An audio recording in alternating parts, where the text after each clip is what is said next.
Go. 10,000 years ago, you had these farmers and merchants that had cows and barley and other things to sell. And to keep track of all this stuff, they used these objects like Abacuses? clam. No. Oh, wait. Abacuses are 5,000 years later. Oh. So you're talking clamshells or beads.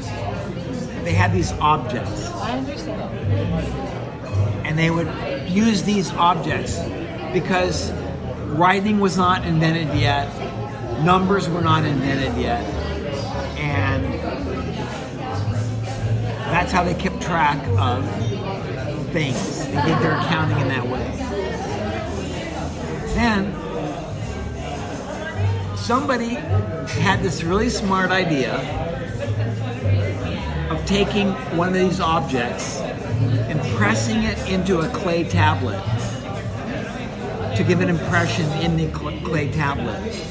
And that was kind of like a new way of keeping track of all this commerce.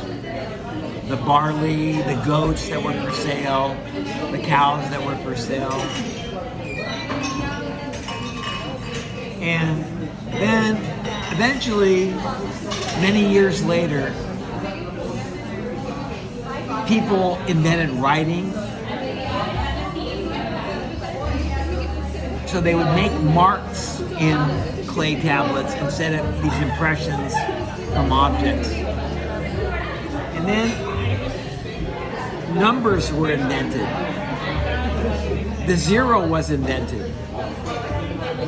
And people did accounting in different ways.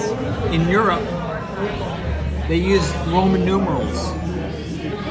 But Roman numerals had no notion of a zero. So the Hindu... I didn't know that. Yeah, but there's all these things that people don't really understand about accounting. Why it's so important. So the clay tablets evolved to papyrus, and then papyrus evolved to linen, and then linen evolved to paper, and now paper is evolving to digital because we're now in the digital age.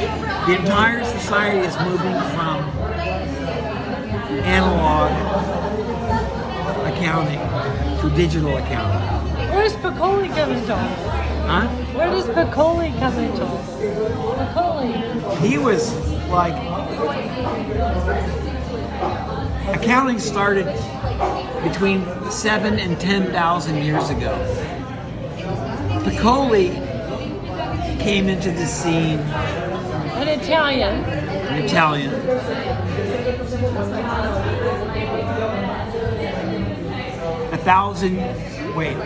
800 years ago. But before Piccoli, the Italian bankers invented double entry accounting.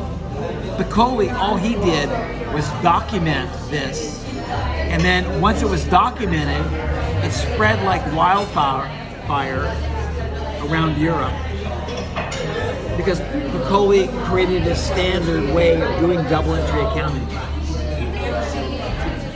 So what XBRL is doing is just taking all this stuff and turning the analog stuff that people have been doing in the past into digital stuff. And that's the history of accounting.